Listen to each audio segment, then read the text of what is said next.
నమస్కారం. వనవానికి స్వాగతం. ఈరోజు వార్తలలోని ముఖ్యాంశాలు.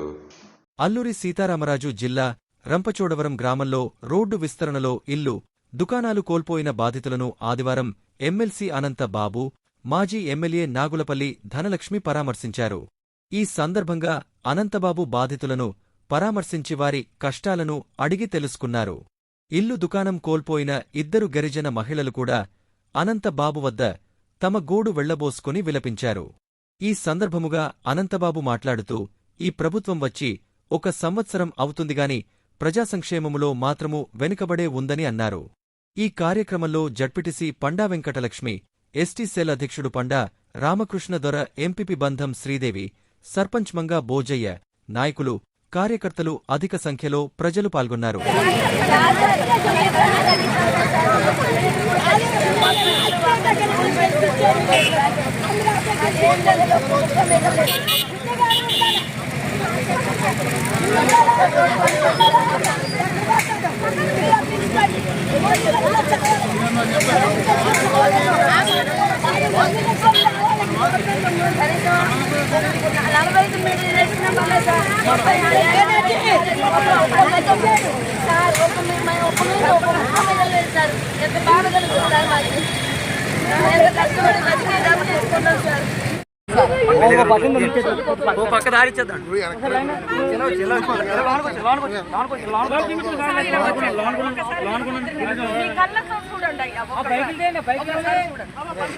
జూన్ 4వ తారీఖుకి ఈ ప్రభుత్వం వచ్చి సుమారు సంవత్సరం గడుస్తూ ఉంది.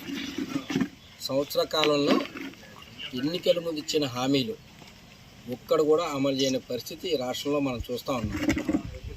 ఈ రాష్ట్ర ప్రజలందరూ కూడా ఎంతో ఆశించారు.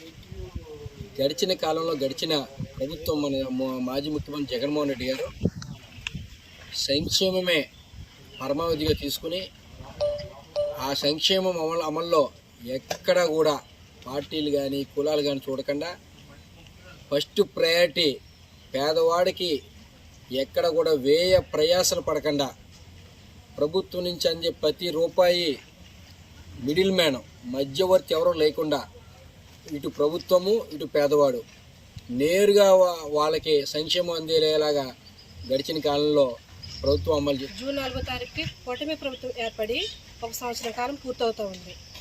ఈ సంవత్సర కాలంలో కూటమి ప్రభుత్వం చేసింది ఏంటంటే ఒకసారి జనంలోకి వెళ్తే ప్రజలు చెప్తూ ఉన్నారు. గతంలో వైఎస్ఆర్ కాంగ్రెస్ పార్టీ అధికారంలో ఉన్నప్పుడు జగనన్న ఎన్నో పథకాలు ప్రతి పేదవాళ్ళకు కూడా మధ్యవర్తులు లేకుండా పేదవాళ్ళకు నేరుగా పథకాలను అందాలనే ఉద్దేశంతో ఎన్నో పథకాలు ప్రవేశపెట్టడమే కాకుండా వాటిని నేరుగా ప్రజలకు అందించినటువంటి కార్యక్రమాలు మనం చూసాము. ఆ ప్రజలకు ఆ కార్యక్రమం ద్వారా ఇలా డబ్బులు అందిస్తూ ఉంటుంటే ఇదే చంద్రబాబు నాయుడు అంటూ ఉండేవాడు, ప్రజలకు ఆ పథకాలు ఇచ్చుకుంటూ పోతే రాష్ట్రం శ్రీలంక అయిపోద్ది అని చెప్పి గతంలో చాలా అరిచేవారు. అదే చంద్రబాబు నాయుడు మన ఎన్నికలకు ముందు ఏదైతే జగన్మోహన్ రెడ్డి గారు అమలు చేస్తున్నటువంటి పథకాలు ఉన్నాయో వాటికి రెట్టింపు పథకాలు, అంటే అమలుకి సాధ్యం కానటువంటి, అమలు చేయడానికి వీలైనటువంటి ఎన్నో హామీలు చంద్రబాబు నాయుడు ఇవ్వడం జరిగింది.